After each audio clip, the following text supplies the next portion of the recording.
name is Khadija Diallo, and I am here to introduce our Honorable Fatu Jaju. Fatima Jaju is an award-winning advocate against SGBV in the Gambia, very passionate and committed about positively impacting the rights of women and girls in the Gambia for the past 7 years. She works towards respecting, promoting, and ensuring that the rights and welfare of women and girls are fulfilled. Fatima has a Bachelor's of Arts in Development Studies. Students from the University of the Gambia, a certificate and diploma on Gender and Development Studies from the Management Development Institute, MDI, an international election observer for the African Union, the Assistant Secretary General for the United States STEM Program Alum, Network in the Gambia, a yearly cohort 13 member, a woman delivered 2024 scholarship recipient, trainer on out of school, comprehensive sexuality education certified gender-based violence case manager, etc. As someone who believes in equity and in bodily autonomy for women and girls, Fatima advocates for sexual and reproductive health rights, SRHR, gender-based violence, and she has worked on many projects geared towards promoting the rights and well-being of women and girls in the Gambia.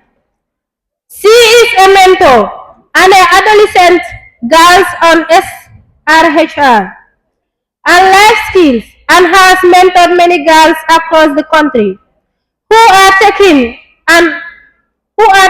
on advocacy issues affecting their fellows in their communities. As someone passionate about women's political participation and leadership, she has built the capacities of women leaders and aspirants. Politicians across the regions of the Gambia to take up leadership positions at local and national levels. Fatima has taken part in many international forums aimed to address issues affecting women and young girls' rights in the globe, mostly in Africa. Thank you all. Good afternoon. Don't we have Gen Zs here? Where are the Gen Zs? Where are the Gen Zs?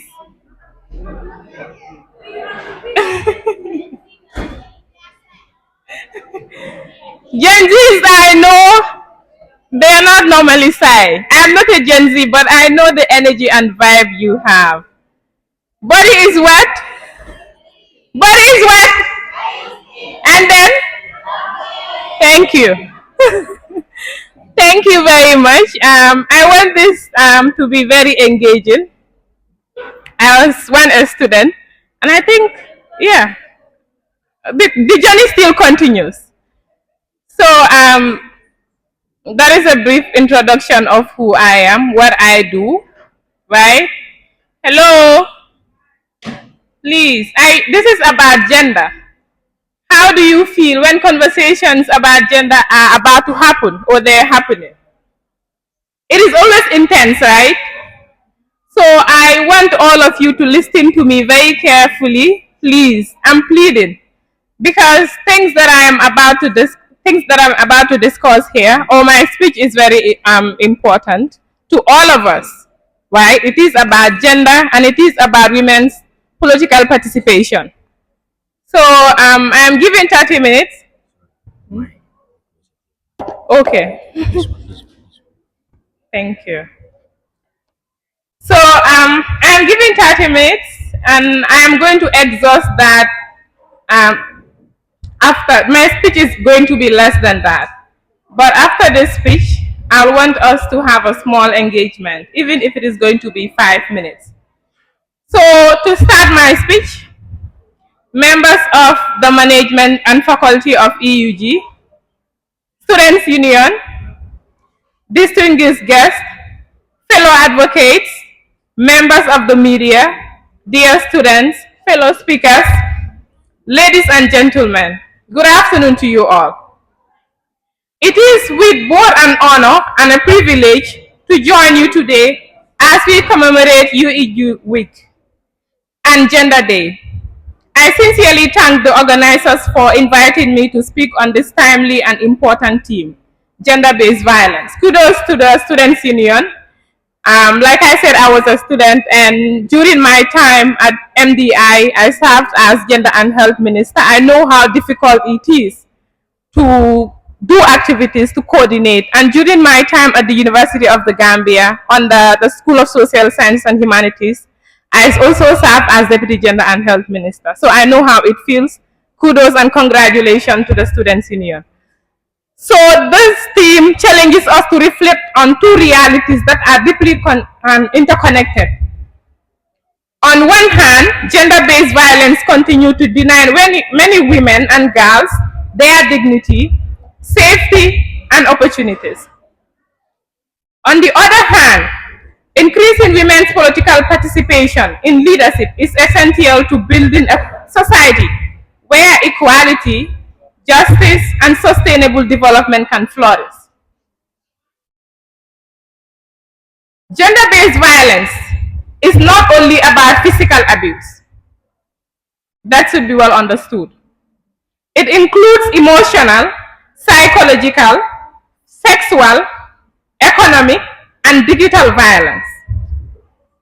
And digital violence is very common nowadays, especially on women, young women to be specific. It manifests in homes, schools, there is a ground also where it can manifest, workplaces, communities, and increasingly online platforms. We go back to online.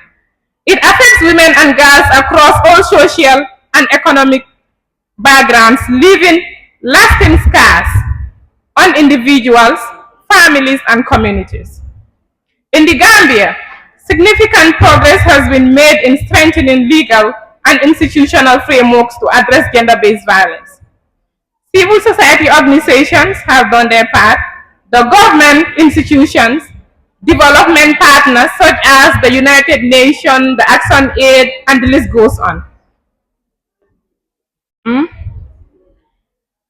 Grassroots initiatives such as community initiatives, organizations in communities. Community leaders have worked tirelessly to raise awareness, provide survival support services, and these are services that are given to, for example, victims or survivors of rape, for example. And advocates for stronger protection mechanisms. This effort deserves recognition, but much more remains to be done. And the reason why this is said is every day we see that cases of violence and rape, be it boys and girls, are reported on the media. Or are we not seeing them? Are we seeing the reports of sexual violence on the media? Okay. So one of the greatest consequences of gender-based violence is that it limits women's political participation. It limits women's participation in leadership.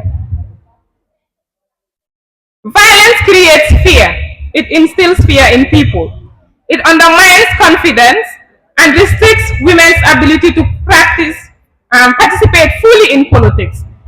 If you are not at peace as a woman, or if you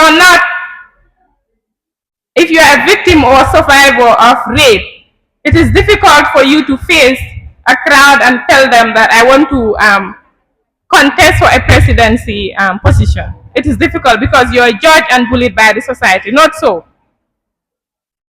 Violence creates fear. Okay. So coming to women aspiring to leadership often face harassment, like I just said, intimidation, online abuse, character assassination, and discrimination simply because they choose to lead, which is very unfair. When women are silenced through violence or intimidation, society loses valuable voices because women have valuable voices. I ideas on leadership. Leadership should never come at the cost of personal safety or dignity. Yet, despite challenges, Gambian women continue to inspire us. Across our communities, women are thriving. They are educators.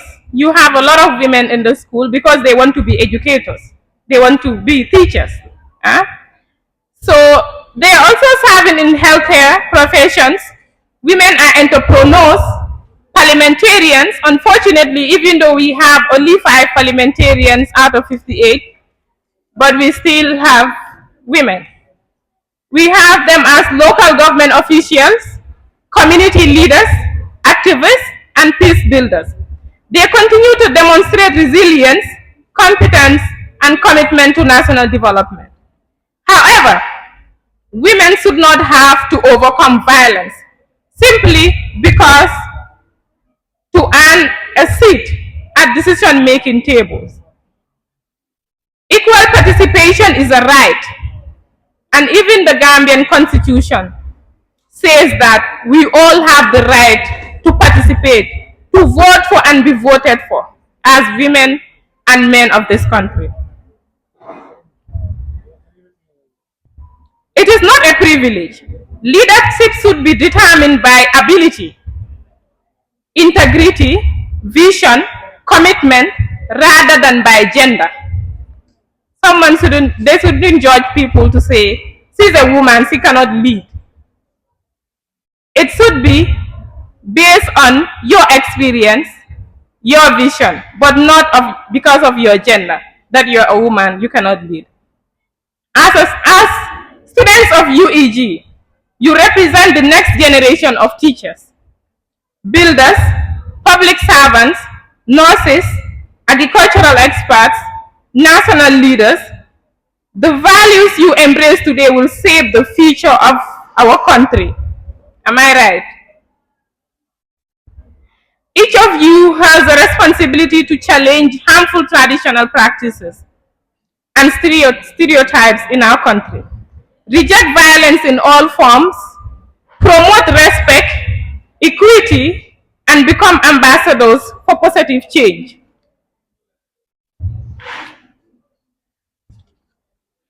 To the young men here, listen to me and listen good. To the young men, am I audible? Where are the young men?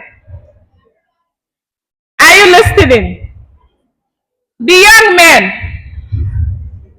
I'm not hearing voices. Okay. It seems they left the room. Okay, no worries. To the young men here, I encourage you to become the allies in promoting gender equality, speaking out against gender-based violence. Violence does not diminish your strength. It demonstrates your courage. Speaking against these issues demonstrates your courage, responsibility, and leadership. Creating a safer and more equitable society is a shared responsibility. To the young women, I want to hear your voices. To the young women, okay, I encourage you all to believe in your abilities. Believe in your abilities. Pursue leadership. Pursue leadership. One thing I don't like about our tertiary institutions is seeing young men always taking the presidential seats, and us, the ladies, will always go for the vice presidential seats. Let that go, please. Pursue leadership. Take big roles, okay? I hope the president will not be offended. Okay, but like I said, pursue leadership. Opportunities with confidence. Pursue opportunities with confidence, right? And never allow discrimination or intimidation to define your future. Don't listen to those intimidations and discriminations. Your voices matter. Your ideas matter. Your leadership matters. Educational institutions such as UEG have a unique role to play in shaping gender-responsive leaders. Beyond academic excellence, universities must foster an environment where equality, respect, inclusion, and zero violence becomes part of everyday culture. Am I boring? Am I boring? So why am I hearing talks? Please, let's listen, okay? Yeah, this is going to benefit all of us. Thank you.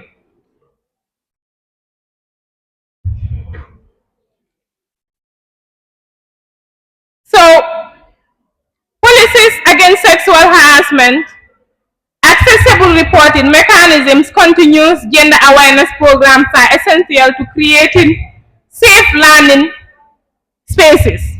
If you're safe in the Gambia College or the University of Education, you'll be happy to come to school every day without thinking of who is going to harass me, who is going to bully me the following day. For everyone, this is one of those spaces. So clap for the UG Students Union for creating this space for us to share our thoughts on gender issues, to talk about gender, so we know what it takes to protect yourself and also encourage others. So as we commemorate this Gender Day, let us remember that ending gender-based violence is not solely the responsibility of the government or civil society organizations. It requires collective actions from families, educators, and you are the educators sitting here, religious leaders, traditional leaders, students, policy makers, and every member of the society. Let us commit ourselves to creating communities where every woman and girl can live free from fear, where leadership opportunities are based on merit,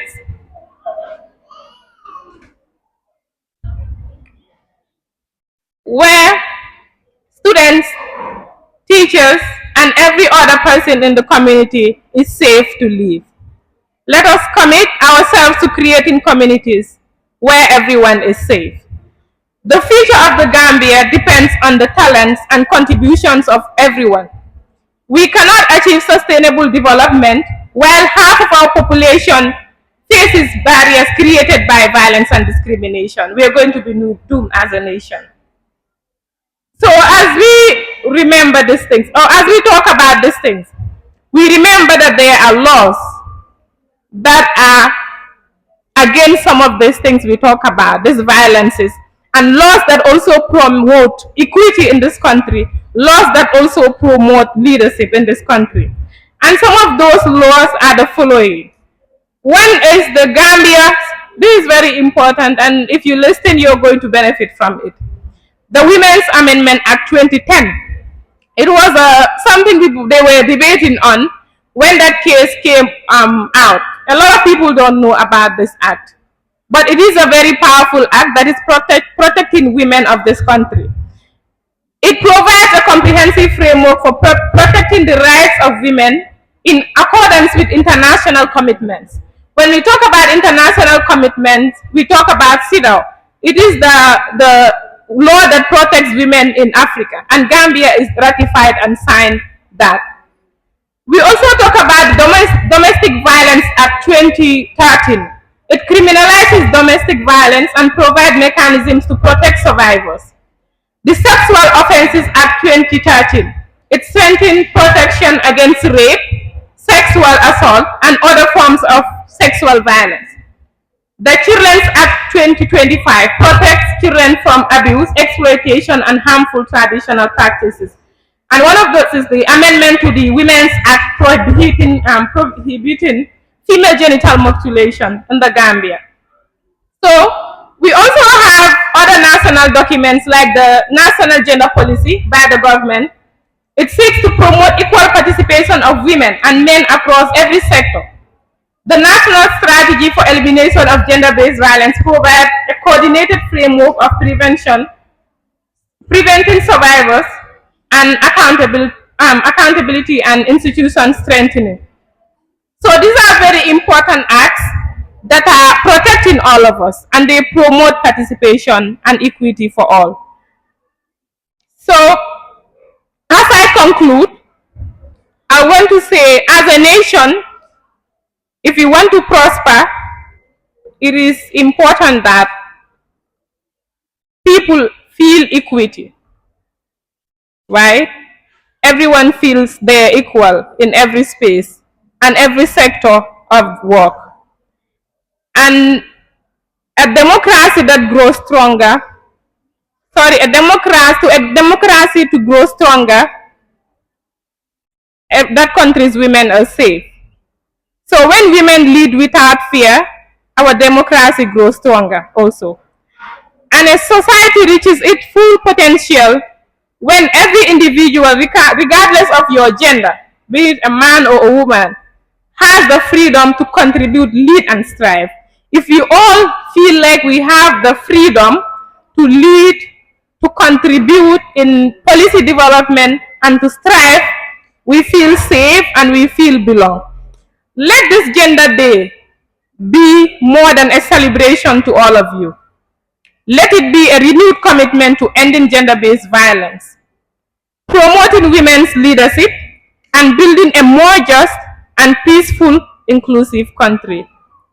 And we will move forward as a country. I want to thank you all for your kind attention. I hope whatever is shared here, you might take something home, because I know, like I said in the beginning, when we talk about gender issues, it is always intense. And I am afraid that someone will just pick a mic and tell me you were just talking about women. But it is good to remember that the topic is on gender-based violence and women in leadership. So when we talk about gender-based violence, it affects both genders, but it affects women more. So thank you very much once again. He currently serves as the Deputy General Secretary of the Gambia Teachers Union, GTU. For over 2 decades, Mr. Sow has been at the forefront of shaping educational policy, driving institutional reforms, and safeguarding the rights of educators across the nation. The core experiences and leadership. He is the Deputy General Secretary of the Gambia Teachers Union, 2005 to the present day. Strategic reformer, united organizational transformations to modernize union culture, serves as the leader drafter of the GTU policies. Policy negotiator, led successful high-stakes collective bargaining agreements with government ministries to improve teacher allowances, salaries, and school funding since 2002. Program coordinator spearheads educational development, monitoring and evaluating frameworks alongside global development partners such as CTFFCE of Canada, NEA, NUT of UK, LARAFO Bonded of Sweden, and DLF of Denmark. Capacity builder oversees nationwide leadership and professional development programs to empower youth and school administrators. So these among millions about him cannot be talked about here due to time factor. As a result, may I welcome our father, our role model, our lecturer, our teacher, our trainer, Mr. Asa Sow, to the podium. Applaud him, please.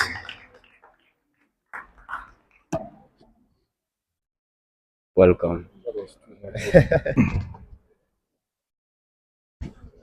Good afternoon. Good afternoon. No. I didn't say afternoon. I said good afternoon. Very well. Thank you very much. For want of time, I'm not going to animate, but perhaps you might be given the opportunity to ask questions. To be with you here is a privilege, and I want to seize this opportunity to stand on all existing protocols, but as courtesy would require, please allow me to congratulate the outgoing executive and seize the same opportunity to welcome the incoming one, what with specific emphasis to your former president or outgoing president, His Excellency Hassan Bujang. Actually, I have several formal interactions with him as a sitting member of the University of Education Governing Council, and I have witnessed and I can attest to the fact that he has been there to represent you and represent you adequately. Now, inviting me, when I received your letter, I did some reflections.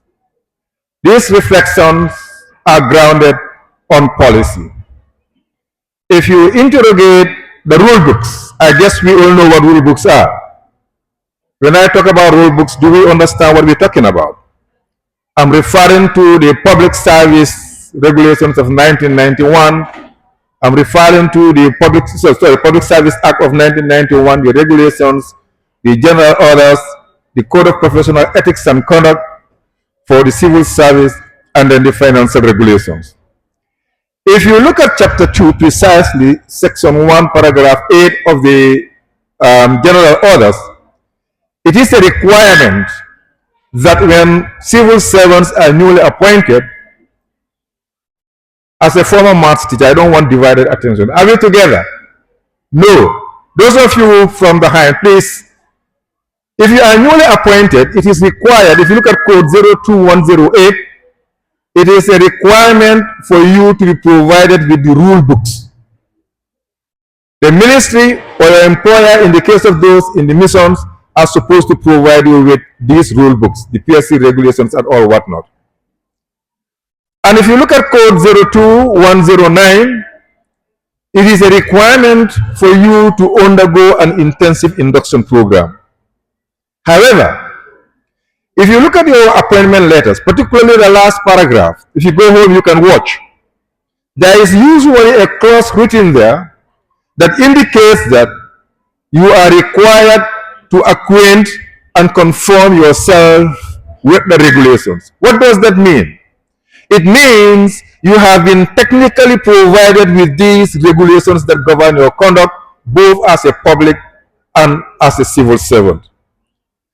And bringing these topics here today, I cannot say nothing but to share some key issues that resonate with you. It is an honor, Mr. Chairperson, to address you today during the 3rd edition of your Students' Week celebration. As educators, you are the architects of our nation's future.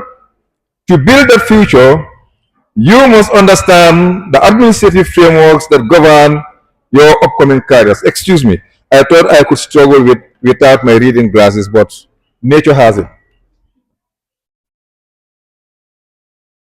You must understand that the first time I walked into this room was in October 1990, so you can understand that you don't expect my eyes to be with me.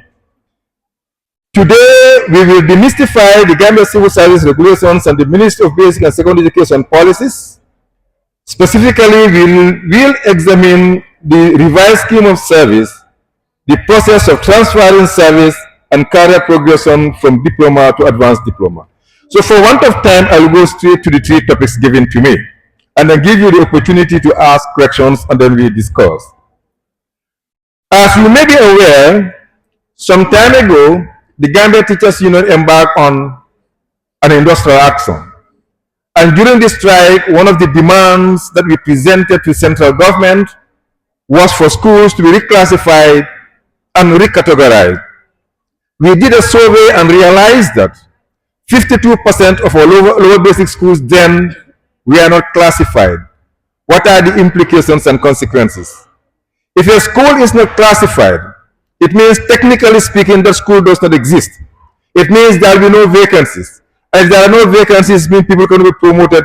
To put it short, it means that school will not be budgeted for in terms of the management positions. So we realized that the top was very thin And then by way of an analysis, the union realized that one of the key factors why the young educators are leaving is because it takes them the whole world and time for the rest of their career, and some of them for a period more than 20 years before they even enjoy the first promotions. In 2018, we did a desk review and realized that then 550 teachers were teaching and active in the system and still remain or sentenced to PTC or ATC as it were, meaning they have not enjoyed any single promotions.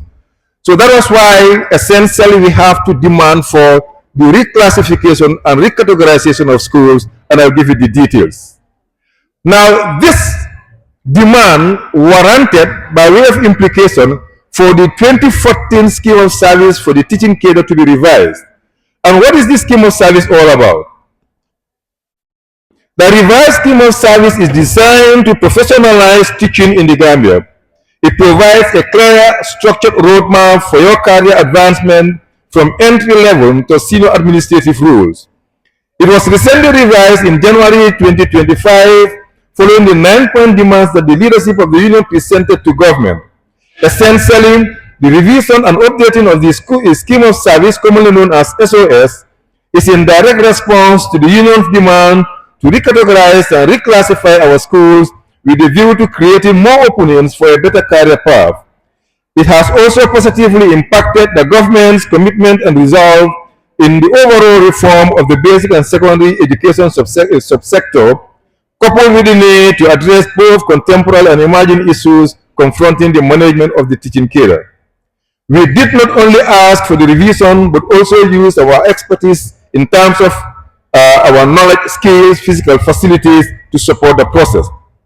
So basically, the scheme of service is specifically anchored on 3 main issues. In terms of career path, the SOS defines distinct professional tiers that ensures teachers can rise from the classroom level all the way to head teacher in the case of lower basic, to headmaster in the case of UBS, and to principals in the case of SSS. The interesting thing is that the 15 management positions in the scheme of service are equivalent and in most cases higher than their corresponding positions within the officer's cadre. The second thing is it rewards merit. In terms of promotion, as far as the revised scheme of service for the teaching cadre is concerned, promotion is no longer based solely on 1 years of service or the popular longevity. With this new scheme, it heavily weighs performance, continuous professional development, and additional qualifications. Henceforth, at the level of the ministry, at the level of MOPSI, as your line ministry and all education service providers, such as the missions and board of governors in senior secondary schools within the public sector in particular, they will all continue to promote their teachers occasionally and periodically to boost their career progression and limit staff turnover. According to the scheme of service, promotion now is based on 5 parameters. Fundamentally, as required by the general orders, the first and foremost is promotion to be based on merit or competence. Also, as a parameter, promotion should be based on global approach. I'll give you the details. And also, the third parameter is it should be based on results and also experience and qualification.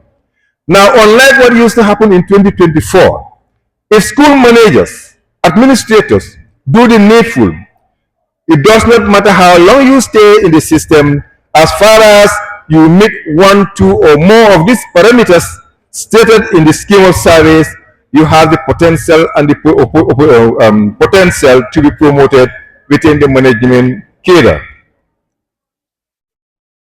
Now, also the third point is that the framework creates separate pathways for classroom teachers who want to remain in teaching and those who wish to transition into educational management or monitoring.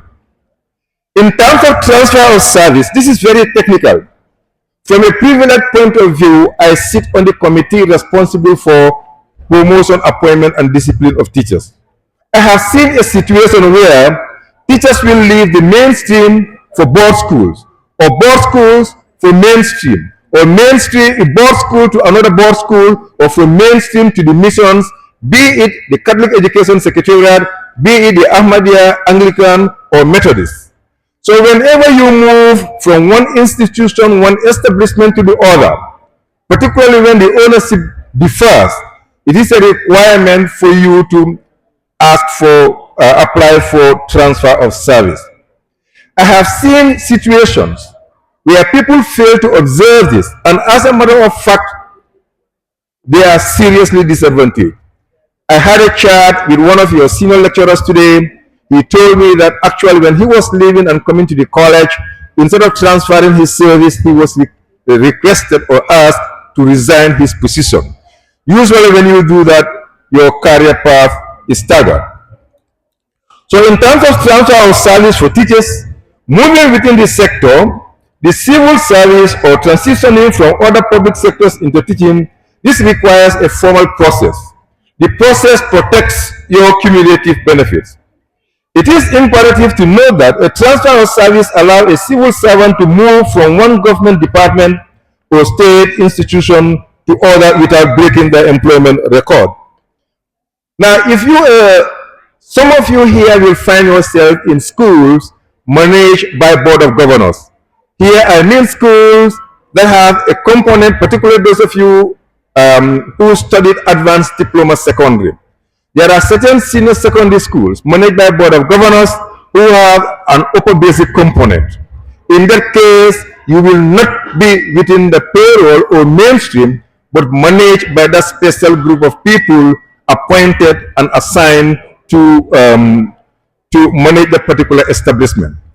Now, if that happens, what you are required to do after receiving your appointment letter is to write to the Permanent Secretary, Minister of Basic and Secondary Education. If you are within, coming from the mission, you write to Education Secretary, UFS, your principal, so the Chairman Board of Governors of that particular establishment, and UFS, your principal. All your principal needs to do is to give clearance to endorse, and your board chairperson will grant approval so that the process could be initiated. If you fail to do that, it means you are going to have a break in service. But one cautionary note, I have seen in many instances, people will graduate from the college or from the university, they will get to such institutions and then be appointed and paid salaries and other personal monthly emoluments by that particular institution.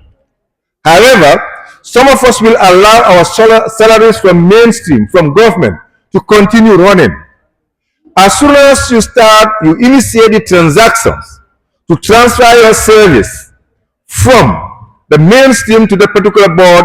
All that the CPAR committee would do to act on your request is to make sure that they go to payroll and check when you last drew your salary. And if that happens, unless and until you pay the entire money that you receive before your transfer of service is processed, your request for transfer will not be granted. So if you leave it as it were, it means if you have even worked for 10 years, 5 years, 6 years, 7 years earlier on, it means you're really going to lose that particular service. What is that? What does that mean? It means there is a tendency that your colleagues will be promoted up and above you because you have failed to do due diligence, you fail to do the needful, and as a result, there is that gap in terms of length of service. So usually we see people complaining or perhaps petitioning for reasons that they are directly responsible for. Now, since time is not on my side, I will look at career progression in terms of appointment on promotion. That is to say, when you graduate from the University of Education, and then you get into the system, what are the career progression requirements in terms of the civil service procedures? Now, upgrading your qualification is the most direct way to elevate your status and earn potentials within the Gambian education system. Therefore, moving from a diploma in education to advanced diploma significantly upgrades your baseline teaching qualifications, and with the advent of the University of Education, your study period will be drastically reduced by 50%. When we were developing the roadmap for the Gambia College transformation and subsequently finalizing the implementation plan, there is a very strong clause where the University of Education Management is required to consider when developing its programs and reviewing its curriculum to make sure that an alignment committee is established. This alignment committee is supposed to review your attestation, your results rather, your testimonials rather, and then see as to what sort of exemptions could be given to you. What we have done in that report is to make sure that those of you with very strong cumulative grade point average could do your first degree in 2 years rather than 4 years, as in the case of the School of Agriculture and Nursing at the UTG. Now, what is required of you? I know one of the most unpopular issues here has to do with the competency test. Now, the Ministry of Basic and Secondary Education under the Directorate of Performance Management and Evaluation has now instituted what we call competency test. According to policy, for in-service students, that does not affect you. The competency test is a requirement for employment. So if you are an in-service student, the competency test is to check as to whether you are fit for purpose in terms of not only skills and knowledge acquired from the college, but in terms of the experience or your content knowledge, be it pedagogy or otherwise. Now, for those of you who are in service, advanced diploma secondary or advanced diploma primary, the purpose of the competency test, according to policy, is not to appraise you. The purpose of the competency test, according to the policy, is to be able to determine your training needs according to policy. Meaning, when you go through the competency test, there will be some analysis based on the thematic areas, and based on those analyses, now the INSET unit of the Directorate of In-Service Training and Lifelong Learning will now catalog what sort of training needs you are required or you may need to improve on your academic and professional standing. Now, like I said, because of want of time, please excuse me for rushing. I will just briefly pause here and probably allow you, Mr. Chairman, to ask questions. And please, you may not necessarily limit your questions to the 3 areas given to me. And I just want to be very honest to you. I will exercise intellectual honesty. If I know, I will share with you. If I don't, perhaps I'll do what is required and get back to your executive for onward transmission to you. On that note, I want to thank you very much for your kind attention. Thank you. Education to pursue a higher degree. With the advent of the UEG, you can now pursue your first degree, master's degree, and even PhD and remain as an ECD, LBS, UBS, or SSS teacher if you have passion for those areas. Now, from henceforth, it doesn't mean that all graduates will be relegated to senior secondary schools. That's not the idea. The idea is, if you are cut out for lower basic or cut out for ECD, if that is the passion you have, you can pursue an advanced program, be it first degree, master's, or PhD. That is the idea. Now, if you want to come back, you are required procedurally to make sure that, number one, the course you want to pursue is approved. Before you are granted what we call study leave with salary, your course must be approved and you must have scholarship. And this scholarship should either come from government or government partner or government agency.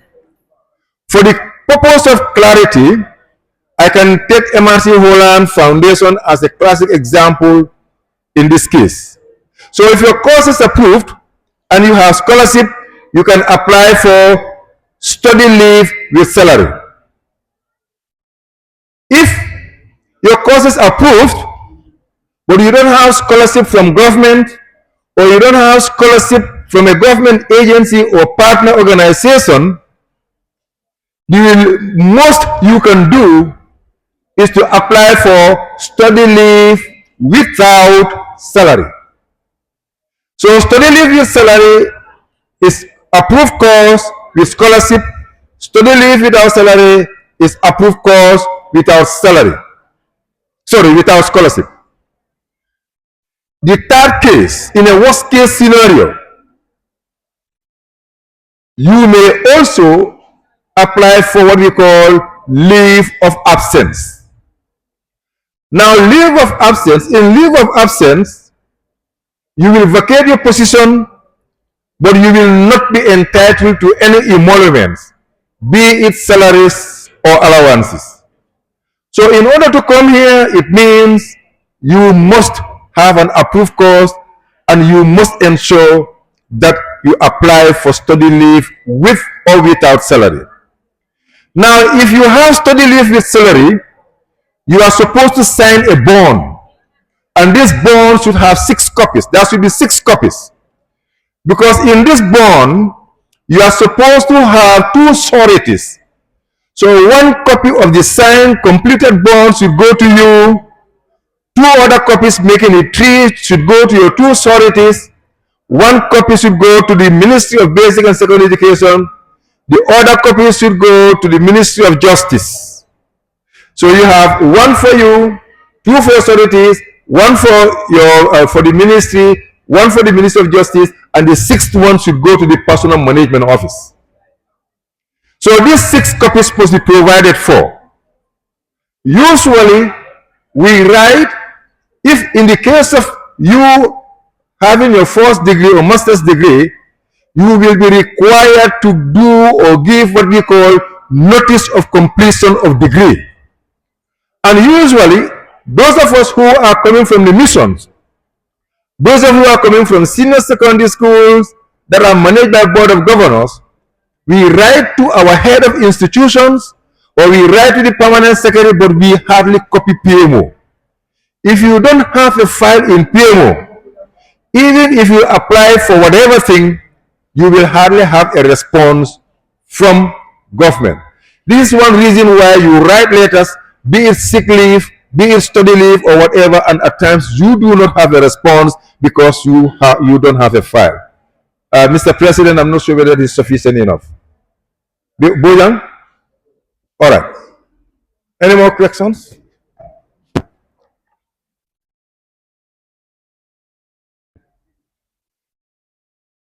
All right, thank you. Thank you very much.